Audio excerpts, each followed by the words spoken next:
ഇന്നത്തെ hi tech cooperative ബാങ്കല്ല, ഗ്രാമീണ പശ്ചാത്തലമുള്ള അവിടെ ജോലി ചെയ്യുന്നവർ തമ്മിൽ സഹോദര ബന്ധമുള്ള ഒരു ചെറിയ സഹകരണ സംഘം അല്ലെങ്കിൽ സഹകരണ ബാങ്ക്. അതിൽ ഞാൻ ബീരാമാൻ എന്ന് വിളിക്കുന്ന ബീരാൻ സാഹിബ് അച്ഛൻ്റെ സഹപ്രവർത്തകനായിരുന്നു. മേരി ചേച്ചി എന്ന് വിളിക്കുന്ന അച്ഛൻ്റെ സഹപ്രവർത്തകൻ.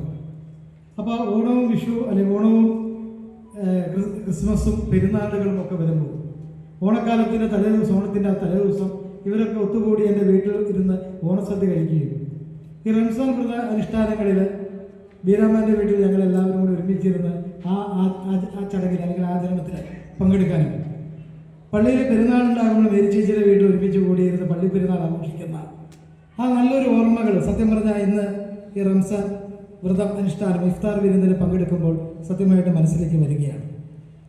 തീർച്ചയായിട്ടും ആ നല്ല ഓർമ്മകളെ കൊണ്ടുവരാൻ സാധിച്ച ഈ മഹനീയമായ സാഹചര്യത്തിന് നന്ദി കൂടി രേഖപ്പെടുത്തുകയാണ്. നമുക്കറിയാം, ജാതിക്കും മതത്തിനും അതീതമായിട്ട് ഓണവും ക്രിസ്മസും പെരുന്നാളുകളുമൊക്കെ ആചരിക്കുന്ന, ഒരുമിച്ച് ആഘോഷിക്കുന്ന മനസ്സിൻ്റെ ഉടമകളാണ് നമ്മൾ മലയാളികൾ. ജാതിക്കും മതത്തിനൊക്കെ അതീതമായിട്ട് അങ്ങനെ ഒരു ജനവിഭാഗമാണ് നമ്മൾ. മറ്റ് പല പ്രദേശങ്ങളിലും ഇല്ലാത്ത, പല രാജ്യങ്ങളിലും കാണാത്ത വലിയൊരു സാഹോദര്യ ബന്ധത്തിന് ഉടമകളായ നമ്മൾ ഓരോരുത്തരും വീണ്ടും ഇവിടെ ഇഫ്താർ വിരുന്നിൽ ഒന്നിച്ചു കൂടിയിരിക്കുകയാണ്.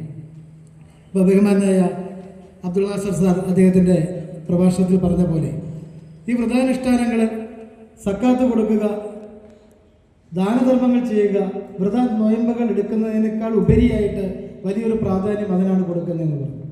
എനിക്ക് അദ്ദേഹത്തിനോട് പറയാനുള്ളത്, ലയൺസ് പ്രസ്ഥാനം വ്യത്യസ്തമായ രാജ്യത്തുള്ള വ്യത്യസ്ത വർഗങ്ങളിൽപ്പെട്ട വ്യത്യസ്ത സ്വഭാവങ്ങളുള്ള സംസ്കാരങ്ങളുള്ള ഈ ലയൺസ് പ്രസ്ഥാനം ഞാൻ സത്യം പറഞ്ഞാൽ ഈ റംസാൻ വ്രതാനുഷ്ഠാനങ്ങളുടെ അതേ ആറ്റിറ്റ്യൂഡ് തന്നെ പിന്തുടർന്നു കൊണ്ടുപോകുന്ന ഒരു സംഘടനയാണ്.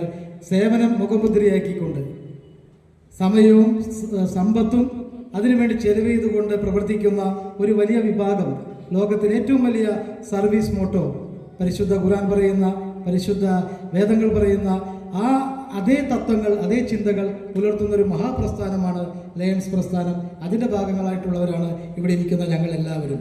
തീർച്ചയായിട്ടും ഒട്ടനവധി സേവന പ്രവർത്തനങ്ങൾ ചെയ്യാൻ മനസ്ഥിതിയുള്ള ഒരു വലിയ വിഭാഗത്തിൻ്റെ കൂടെയാണ് നമ്മളൊക്കെ നിൽക്കുന്നത്. ഇസ്ലാം സമൂഹം, അതുപോലെ ഇപ്പോൾ നമുക്കറിയാം യേശുദേവൻ്റെ ഉയർത്തെഴുന്നേൽപ്പുമായി ആഘോഷിക്കുന്ന ഈസ്റ്ററിനെ പ്രതീക്ഷിച്ചുകൊണ്ട് വലിയ നോയമ്പെടുക്കുന്ന ക്രിസ്ത്യൻ സമുദായം. എന്തിനു വേണ്ടിയാണ് വ്രതാനുഷ്ഠാനങ്ങൾ? തീർച്ചയായിട്ടും ഈ നോയമ്പെടുക്കുന്ന കാലഘട്ടത്തിന് അപ്പുറമുള്ള കാലഘട്ടത്തിലേക്ക് ആത്മീയമായും മാനസികമായും ശക്തി ആർജിച്ച്, കരുത്താർജിച്ച് ജീവിതത്തിൽ മുന്നോട്ട് പോകുവാൻ വേണ്ടിയാണ് ഓരോ വ്രതാനുഷ്ഠാനങ്ങളും എന്ന കാര്യത്തിൽ സംശയമില്ല. ഇന്ന് നമുക്കറിയുന്ന ലോകം ഈ പരിശുദ്ധമായ റംസാൻ നോയമ്പെടുക്കുന്ന, വ്രതമെടുക്കുന്ന ഈ സമയത്ത് ലോകം വലിയൊരു ഭീഷണിയിലാണ്. യുദ്ധത്തിൻ്റെ സന്തോഷത്തോടു കൂടി നോയമ്പ് അനുഷ്ഠിക്കാൻ, സന്തോഷത്തോടു കൂടി പെരുന്നാൾ ആഘോഷിക്കാൻ കഴിയാത്ത ഒരു വലിയ ജനവിഭാഗം ഇന്ന് നമ്മുടെ ഈ ലോകത്തുണ്ട്. നമ്മൾക്കറിയാം, 90% നമ്മളടക്കമുള്ള ഏത് രാജ്യത്തിലുള്ള 90% പേരും ശാന്തിയും സമാധാനവും ആഗ്രഹിക്കുന്നവരാണ്. 10% പേരുടെ മേധാവിത്വത്തിന് വേണ്ടി, ആയുധ കച്ചവടങ്ങൾക്ക് വേണ്ടി ഇന്ന് ലോകം അശാന്തിയിലേക്ക് പോവുകയാണ്. ഈ വ്രതം അനുഷ്ഠാനം എടുക്കുമ്പോൾ അത് പ്രാർത്ഥിക്കാൻ നമുക്ക് ഒരു നല്ല ലോകത്തിനായി, നല്ലൊരു നാടിനായി, നല്ലൊരു സമൂഹത്തിനായി പ്രാർത്ഥിച്ചുകൊണ്ടാകണം ഓരോ മതത്തിൻ്റെയും വ്രതാനുഷ്ഠാനങ്ങൾ. തീർച്ചയായും ഈ വ്രത നോയമ്പെടുക്കുന്ന ഈ സന്ദർഭത്തിൽ നമുക്ക് പ്രാർത്ഥിക്കാം നല്ലൊരു നാടിന് വേണ്ടി, നല്ലൊരു ശാന്തിയേകുന്ന ഒരു നാടിന് വേണ്ടി എന്ന് മാത്രം പറഞ്ഞുകൊണ്ട് ഞാൻ എൻ്റെ കർത്തവ്യത്തിലേക്ക് അടുക്കുകയാണ്.